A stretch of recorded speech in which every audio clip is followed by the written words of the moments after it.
Pada hari ini, saya Muhammad Nazaruddin, Ketua Umum Partai Rakyat Indonesia, akan melantik saudara-saudara sebagai pengurus lembaga bantuan hukum rakyat Indonesia masa bakti 2026.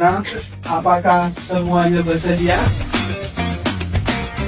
Yang misalnya mempengaruhi tidak baik, tidak ada masalah. Karena negara ini negara demokrasi.